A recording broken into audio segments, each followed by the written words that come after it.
शोक स्थान सहस्रानी भय स्थान शतानी के ऐसा कुछ कहा। ये शोक और भय ये दो लगे रहते हैं हम लोगों के पीछे। जितना भय है सारा भय विनाश की आशंका में है। भाई भूत आ गया तो हमको खा लेगा, मर जाएंगे, विनाश की आशंका। चोर आ गया हमें लूट लेंगे, धन चला जाएगा, विनाश की आशंका। बीमारी हो गई हम मर जाएंगे, दुख पाएंगे, स्वास्थ्य नाश होगा, विनाश की आशंका। विनाश की आशंका में भय है और विनाश हो जाने पर शोक है। तो उसे शोक नहीं होता और विनष्ट वस्तु के और अप्राप्त वस्तु के प्राप्त करने की आकांक्षा नहीं होती। 4 बातें बताई कि क्यों नहीं होती कि उसका भगवान में इतना विश्वास है और भगवान में उसका इतना संलग्न चित्त है कि प्रथम तो उसको इन वस्तुओं के संबंध में शुभाशुभ की कोई कल्पना ही नहीं होती। प्राप्ति में लाभ हानि की कल्पना नहीं होती। लाभ हानि की कल्पना से जो कार्य होते हैं उन्हीं कार्यों में चाह और बेचाह भय और शोक होते हैं। सबसे पहले भगवान ने अर्जुन से कहा, जहाँ लड़ाई करने की आज्ञा दी, ये भीतरी चीज बताकर, क्षत्रियों की बात अलग कह दी पहले, तो वहाँ यही कहा, सुख दुखे समय कृत्वा लाभा लाभऊ जया जयऊ। सुख दुख लाभ हानि और जय पराजय इनमें समबुद्धि होकर इनको समान करके तब युद्ध करो तो तुम्हें पाप नहीं होगा। तो भगवान में जब विश्वास होता है तब ये दूसरे दर्जे की चीज है। विश्वास होता है तब आदमी समझता है, जिसके बुद्धि में आती है कि मंगलमय भगवान जो करते हैं उसी में हमारा मंगल है। इसलिए लाभ हो तो मंगल, हानि हो तो मंगल। लाभ हानि दिखती तो है पर वो विश्वास पूर्वक हानि होने पर दुखी नहीं होता और लाभ होने पर हर्षित नहीं होता। और इससे भी जब ऊंचा उठता है तब उसे लाभ हानि दिखती ही नहीं। माने लाभ हानि की ओर से बेपरवाह रहना, लाभ हानि में मंगल मानना और लाभ हानि को देखना ही नहीं। तो ये जो गोपी की स्थिति है ना, ये लाभ हानि को न देखने की।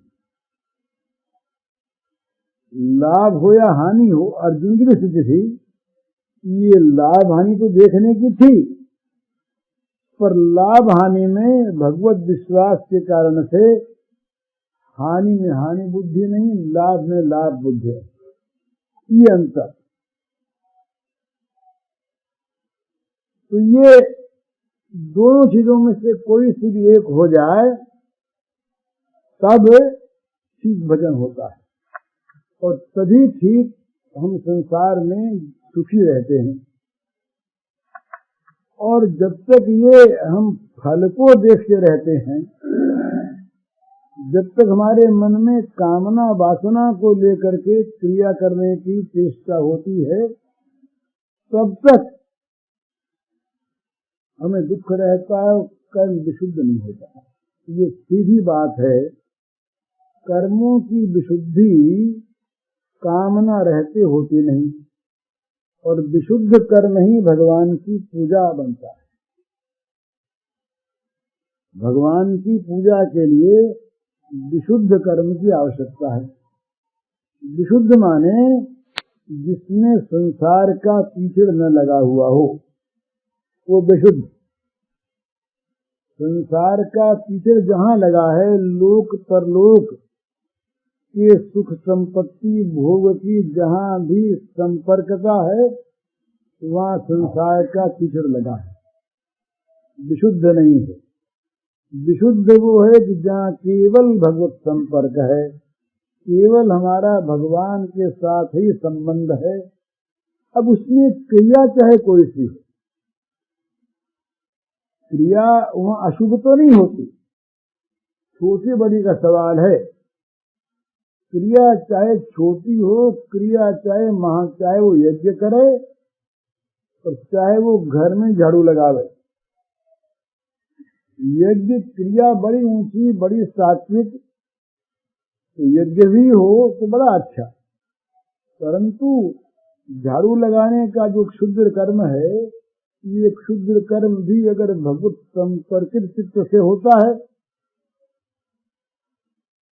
तो वो भी, ये कहना जरा अत्युक्ति न समझा जाए, तो वो भी सकाम यज्ञ की अपेक्षा अधिक उत्तम चीज,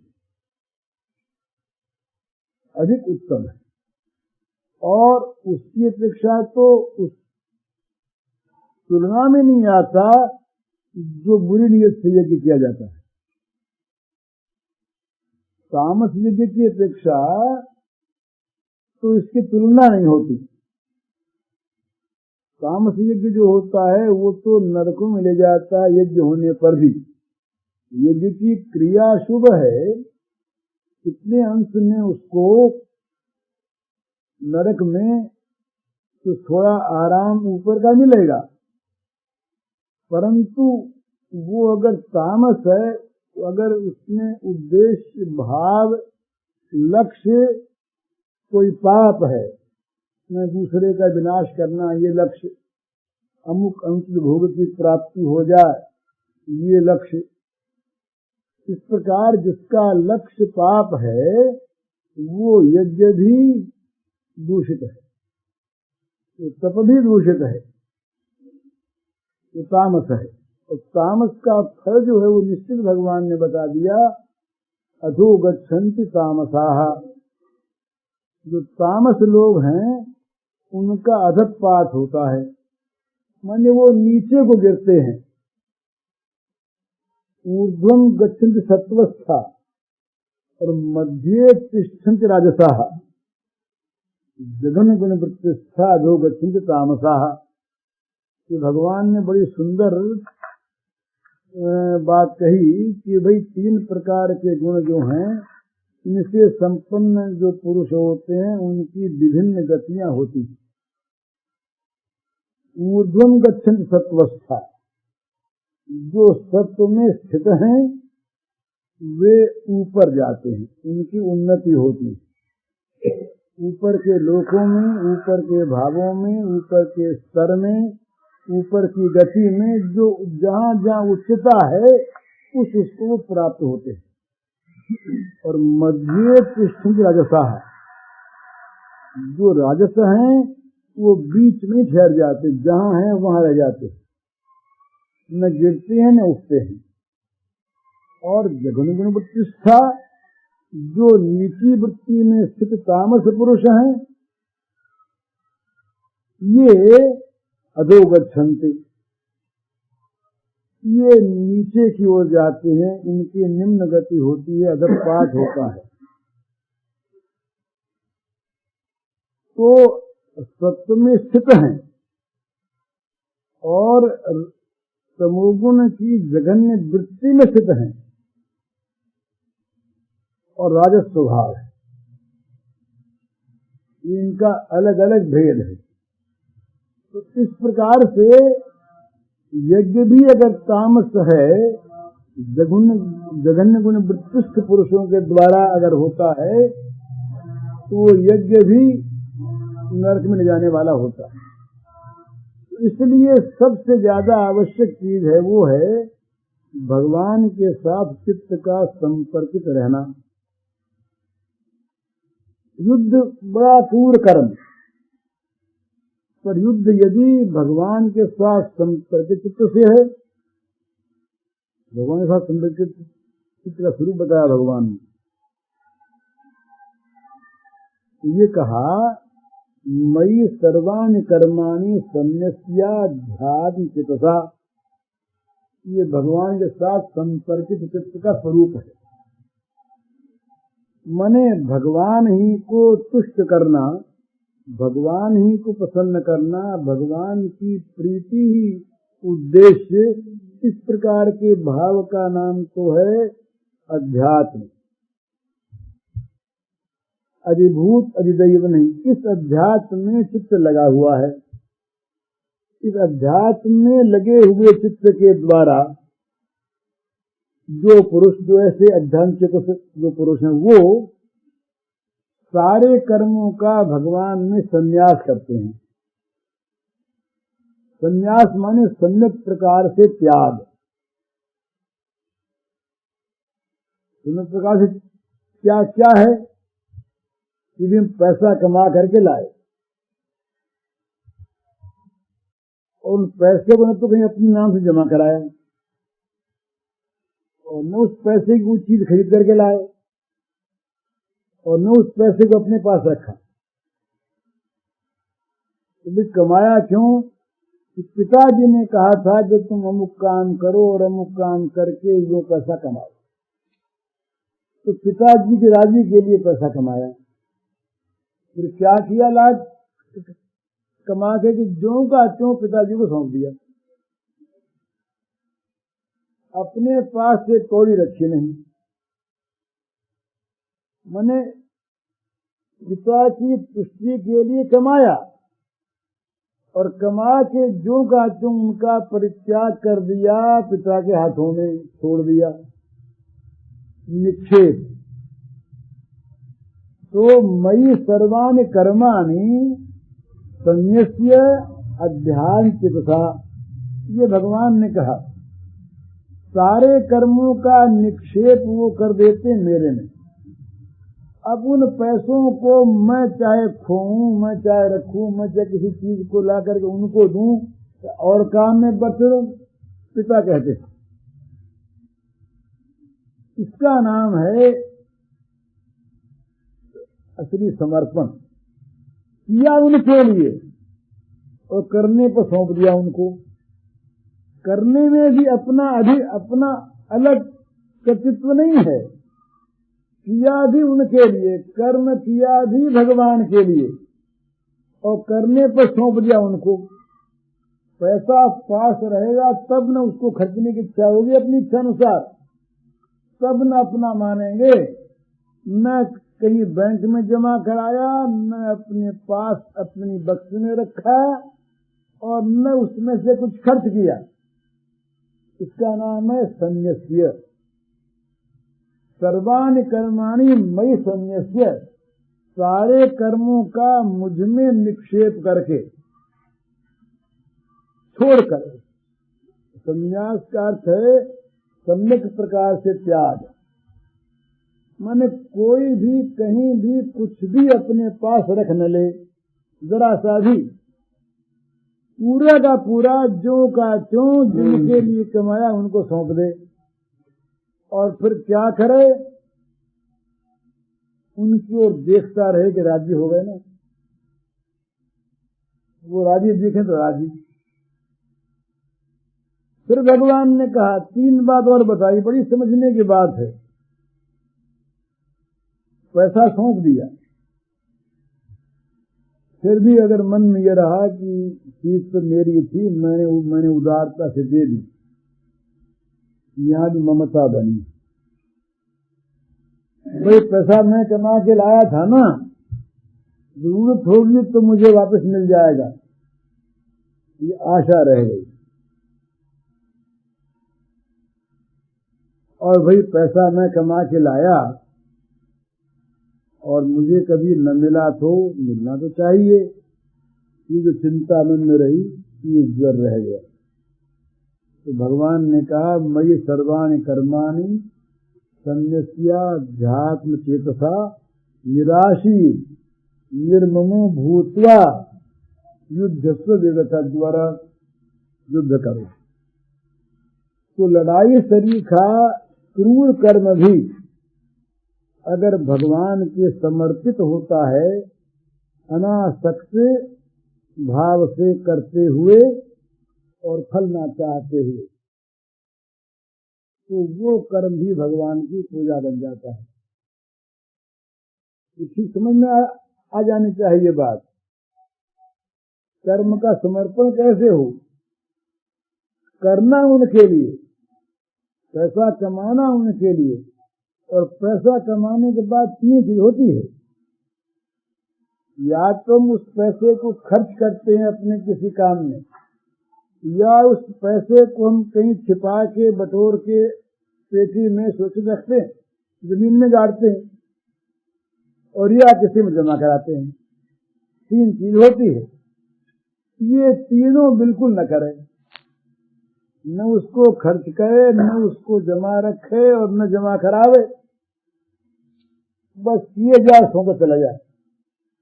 आया कि ला दिया, अपने पास रखे ही नहीं, शाम को कमा के लाए और सौंप दिया। ये ऐसा होता था प्राचीन काल में, ये पद्धति थी। उपमन्यु की कथा आती है। उपमन्यु की गुरुजी ने अयोध्या में परीक्षा की, तो कहा भाई तुम क्या खाते हो? तो कहा हम जो भिक्षा लाते हैं, ये तो नियम था, भिक्षा जो लाता ब्रह्मचारी वो स्वयं नहीं खाता, स्वयं नहीं बांटता, स्वयं नहीं रखता। गुरु की आज्ञा है भिक्षा मांग के लाओ, निष्काम कर्म का स्वरूप है। गुरु की आज्ञा भिक्षा मांग के लाओ। ब्रह्मचारी गया भिक्षा मांगने, भिक्षा मांग के लाया, ला करके झोली जो कितनों गुरु के समझ दी। तो गुरु ने क्या किया कि भिक्षा में सबको बांटते उसको देना बंद कर दिया। तब भी देखा होगा शरीर ठीक है, तो गुरु ने पूछा कि भाई तुमको पुष्ट मालूम होते हो, भिक्षा तुमको मिलती नहीं, तुम क्या खाते हो भाई? तो मैं दोबारा मांग लाता हूं। ये तो तुम बड़ा अन्याय करते, गृहस्थियों पर बड़ा इसका भार पड़ता, दोबारा न मांगा करो। अच्छा, मांगना बंद कर दिया। फिर भी शरीर ठीक दिखा तो बोले अब तुम क्या खाते हो? तो बोले महाराज मैं जो दूध दुहा जाता है, उसके बाद जो फेल रहता है झाग, उनको खा लेता हूं, बोलिए न खाया करो। फिर ठीक रहा। तो अब क्या करते हो? तो बोले उस बच्चों के मुंह में फेन लगा रहता है, बछड़ों के वो खा लेता हूं, बोले तो बच्चे नहीं पुष्ट होते, ये मत खाया करो। भिक्षा बंद, दूध बंद, दूध के झाग भी बंद। अब क्या खाए? तो भूख के मारे बेचारा आग का पत्ता खा गया, अंधा हो गया, कुएं में गिर पड़ा। गुरु ने ये सब अन्याय नहीं किया उसके साथ, उसको बहुत ऊंचा निष्कामी गुरु ने बनाया। अब गुरु लगे खोजने, तो पड़ा अंधे कुएं में अंधा। अश्विनी कुमार आए, उसको आंखें तो मिली ही, तमाम ज्ञान उसको शिक्षण प्राप्त हो गया। तो कहने का मतलब ये कि जब हम किसी कामना के वश में होकर कमाते हैं, उस पर हम अपना अधिकार मानते हैं, भोगों के लिए मानते हैं। और जब भगवान के लिए कमाते खाते हैं, एक बात और है उसमें, कमाना केवल पैसे का नहीं है। शरीर की जो रक्षा करते हैं, ये भी एक सिद्धि है। शरीर को रखा हमने, सिद्ध किया, बताया कि शरीर का रखना भी भगवान के लिए हो। मैंने शरीर हमारा क्यों रहे जगत में, इसका उद्देश्य क्या? हम लोगों के सबके शरीर जो संसार में हैं, या तो ये भोगों के लिए हैं और या निरुद्देश्य हैं। जो क्यों जीते? मौज करने के लिए, खाने के लिए, जैसे पशु जीते हैं। तो कुछ और बताओ भाई, और क्या जीते हैं? बस पता नहीं क्यों जीते हैं। ये नहीं, उनको अपने जीने का पता रहता है। जीते हैं क्यों? कि हमें जीते देख करके श्याम सुंदर प्रसन्न होते हैं, बस इसीलिए जीते हैं। जीने की जो सिद्धि है ये भी और किसी उद्देश्य को लेकर के नहीं, तो इसीलिए ये उनका जीवन सिद्ध होता है। सिद्ध जीवन उनका है जिनके जीवन का प्रत्येक क्षण प्रत्येक कण भगवान के साथ संपर्कित है। तो संपर्कित जीवन का ये स्वरूप है कि उसकी प्रत्येक क्रिया भगवान में निक्षिप्त होती है, भगवान में संन्यस्त होती है। इसलिए उनको फिर आशा है तो शोक है, ममता है तो शोक है। आशा ममता जहाँ नहीं है वहाँ शोक भय नहीं है। अरे मकान अगर हमारा नहीं तो लग जाए उसमें आग, किसको शोक होगा? अगर हमारा कहीं उसमें ममता अपना है तो शोक होगा। जगत में बहुत लोग बहुत कमाते हैं, उनकी व्यापार की हमारी दृष्टि नहीं है, क्योंकि उनके व्यापार से हमें आशा नहीं है। हमें जहाँ आशा है वो अगर भंग हो जाए तो हमको दुख होता है। तो आशा के लिए हम कर्म करते नहीं, ममता को लेकर कर्म करते नहीं। आशा करके किसी वस्तु को पालते नहीं, ममता करके किसी वस्तु की रक्षा करते नहीं। तो जो आशा ममता नहीं, वहीं पर हम विगतज्वर अपने आप हो गए। ताप निकल गया और सारे कर्म भगवान की सेवा, भगवान की पूजा, भगवान की अर्चना बन गए। ये जो इस प्रकार का जो कर्म होता है कामना वासना रहित, वही निष्काम कर्म है। और इस प्रकार की जो भक्ति होती है कामना वासना वर्जित, वो भक्ति असली भक्ति है। पर जब तक ऐसा नहीं होता तब तक इसका ये अर्थ नहीं है कि भक्ति न करे, निष्काम कर्म की नकल न करे, वो तो करे ही। करते करते ये विशेष चीज है कि असली वस्तु जब तक नहीं मिलेगी तब तक असली शांति तो नहीं मिलेगी। और जितनी जल्दी उतनी जल्दी वो कर लेना चाहिए, क्योंकि मानव जीवन जा रहा है। तो वास्तविक वस्तु तो वही है, स्थिति तो वही है, पर वो जब तक न हो तब तक एक दूसरी चीज है, वो है भगवान के स्वभाव पर, उनके विरुद्ध पर विश्वास करके जैसे तैसे भी हो उनका भजन करने की चेष्टा करनी। मन न लगा तो भी, कामना रही तो भी, वासना रही तो भी, पाप चित्त में रहा तो भी। भाई हम ये कह दें और ये मान लें कि पाप छोड़ के करोगे तभी भजन होगा, तो पाप नाश फिर कैसे होगा? भजन तो करेंगे नहीं, तो पाप नाश होने पर करना है, और पाप नाश करने का कोई साधन और है नहीं। इसलिए जो पाप हमसे होता है तब भी, दुष्कर्म होता है तब भी, कामना वासना है तब भी, हम जैसे भी हैं जहां भी हैं वहीं से वैसे ही हम भगवान को तो पुकारें, भजन भगवान का करें किसी प्रकार। अगर हम भगवान की बुद्धि से भगवान का भजन करते हैं तब तो लाभ है ही। बुद्धि भी अगर नहीं है और बिना बुद्धि के भी भगवान का नाम अगर आ जाता है तो वो नाम मंगलमय है, वो नाम हम पापों से मुक्त कर देगा। ये नाम की विशेषता है।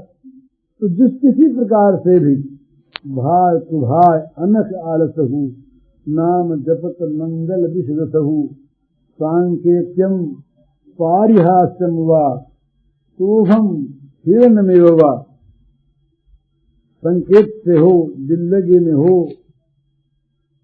शोभ से हो, अवहेलना से हो, किसी प्रकार से हो, भगवान का जो नाम है ये पापों का समूल नाश करने वाला है। इसलिए अपने में अगर सारी कमियां हैं तो हम भगवान के स्वभाव की ओर देखें, क्योंकि भगवान कमियों को नहीं देखते। दीन बंधु हैं, पतित पावन हैं, अशरण शरण हैं, भयातुर को अभय देने वाले हैं। उनकी गोद किसी के लिए भी वर्जित नहीं है। जो भी उनकी गोद में बैठना चाहता है, पापी पापी कैसा भी हो, वो अगर चाहता है तो भगवान कहते हैं आ जाओ। न चाहने वाले को तो कैसे खींचे? जो भी चाहता है वह ये नहीं देखते कि वो ये नहीं कहेंगे कि तुम शुद्ध हो के आओ, साफ हो के आओ, नहा धो करके आओ। आना चाहते हो ना, तो उनकी गोद में बैठने के पहले वो अपने आप नहला देंगे, शुद्ध कर देंगे, विशुद्ध कर देंगे अपने आप। क्या होनी चाहिए उनके गोद में बैठने? इस चाह को लेकर भगवान के स्वभाव को देख, और स्वभाव को देख करके भी अगर हम नहीं भजते उनको, तब तो फिर हमारे समान कौन है? तुलसी राम स्वभावशील लखी, जौन भगत और आई, तो तुही जनन जाय जननी जड़, तन तरुणता बनाई। राज महाराज कहते हैं कि राम के स्वभावशील को जान करके भी अगर तेरे हृदय में भगवान की भक्ति न आई, तो तुझे जन्म दे करके माता ने व्यर्थ ही अपने शरीर के कारुण्य को खोया। तो उनके स्वभाव की ओर देख। राम का स्वभाव जो है वो दीन वत्सलता है। वो दीनों की ओर देख करके जो दीन उनकी ओर ताकता है, वो दीन बंधु उनको उसको निहाल कर देते हैं। ये राम का स्वभाव है। ये नहीं देखते राम कि भाई ये कैसा है, शरण में आ जाए, बस उनकी ओर ताक ले एक बार, तो पापों का नाश भी स्वयं कर देंगे, अशुद्धि का स्वयं नाश कर देंगे। इसलिए निराश होने की आवश्यकता नहीं है, चाहे जैसे ही भजन में लगे। भजन में दो भाव हैं, एक अनुकूल चेष्टा और एक नाम गुण लीला इत्यादि का स्मरण चिंतन जप। तो जहां तक अपने से बने भगवान के अनुकूल बरतने की चेष्टा करें, सारे पुण्य उसमें आ जाएंगे। और भाव कुभाव कैसे भी भगवान के नाम का जप करें, भगवान के नाम का स्मरण करें, उनकी लीलाओं को पढ़ें, सुनें, देखें, मनन करें। उनकी लीलाओं में, उनके स्वरूप में, उनके गुणों में मन लगावें, उन्हें देख देख कर, सुन सुन कर, पढ़ पढ़ कर चित्त में उल्लास पैदा करें। ये दोनों ही भगवान के भजन के प्रकार हैं। तो इन दोनों प्रकारों से जहां तक अपने से बने भजन करें। और सहज भजन जो है वो है जीभ के द्वारा नाम का जप। इसमें तो कोई भी प्रयास है ही नहीं, जीव अपने पास है। इसमें तो केवल आदत डालने की आवश्यकता है कि जीव को लगा दे भगवान के नाम जप में, तो अपने आप सारा काम हो जाएगा। लग जा, जीव एक लग गई तो ये जीव जो है इसको कहते हैं जीह देहरी द्वार। ये जो है सो दरवाजे की देहली है। दो इंद्रियां तो रहती है ना, अंदर भी और बाहर भी, दोनों तरफ ये काम करती। तो कहते हैं कि बस जीव के देहली द्वार पर राम नाम को बसा दो, तो क्या होगा? बाहर भीतर दोनों तरफ प्रकाश हो जाएगा अपने आप। तो जीव के द्वारा दिन भर नाम रट की चेष्टा करे, अभ्यास डाले। जब बोलना हुआ उतनी देर बोल लिया, तो समझता रहा कि ज्यादा बोलूंगा तो नाम में घाटा पड़ेगा, तो कम से कम बोला और अंदर ही अंदर अपना नाम चलता रहा। न किसी को उद्वेग हुआ, न किसी काम में हानि हुई। भाई हाथ से काम करो, पैर से काम करो, शरीर से काम करो, बुद्धि से काम करो, मन से भी काम करो। बड़ी सीधी चीज, केवल जड़ जीव को ये भगवान के नाम के साथ जोड़ दो, ये जुड़ा रहेगा। अगर भगवान का नाम जीभ के साथ, तो ये मंगलमय नाम सारे पापों को ध्वंस कर देगा, जला देगा, भगवान की भक्ति उत्पन्न कर देगा, भगवान को चित्त लगा देगा। नाम में वही शक्ति है जो नामी है। चैतन्य महाप्रभु ने इस बात की घोषणा की कि भगवान ने अपने नाम में अपनी सारी शक्ति भर दी। जो शक्ति भगवान ने, वो शक्ति भगवान का नाम। भगवान सहज नहीं, ये तो कलयुग के जीवों को देखा कि इनका उद्धार कैसे होगा, तो भगवान ने सारी शक्ति नाम में भटका दी। तुम नाम लो, नाम लो। नाम जहां लिया, भगवान की शक्ति रक्षा में, पाप नाश में और पुण्य संपादन में, भगवान को ले जाने में लग गई। इसलिए सहज साधन जो है ये भगवान का नाम है। नित्य निरंतर जिसको जो नाम अच्छा लगे, जिसमें जिसकी प्रीति हो, जिसमें जिसकी रुचि हो, राम कृष्ण हरि कोई भी नाम निरंतर लेता रहे और जीव का अभ्यास हो जाए, फिर जीव कभी नाम को छोड़े नहीं। रात दिन सोते हुए भी अगर जीव का अभ्यास हो जाएगा तो जीव नाम जपती रहेगी, जीव के द्वारा क्रिया होती रहेगी। अगर नाम ठीक ठिकाने से अभ्यस्त हो गया, रोम रोम से नाम निकले, तो भगवान के नाम का आश्रय करे और भगवान की कृपा पर विश्वास करे, तो धीरे धीरे सब काम होगा। पर उस धीरे धीरे पर संतोष न करे। इतना माने और सब चीजों में संतोष आवश्यक है, पर भजन में असंतोष की आवश्यकता है। भजन में, भक्ति में, भगवत प्रेम में संतोष नहीं, जब तो बहुत हो गया, आज बहुत कर लिया, आज कल करेंगे, इतना तो बहुत है। ये नहीं, वहां पर तो लोभ बढ़ता ही रहे हमेशा। थोड़ा हुआ, ठीक भाव से नहीं हुआ, और अधिक होना चाहिए था, निरंतर लोभ बढ़ता रहे, तो ये परम मंगल है। हरिओम। पूज्य श्री भाई जी के इस प्रवचन का शीर्षक है भजन में कभी संतोष अनुभव न करे। इसका कैसेट संख्या है 239।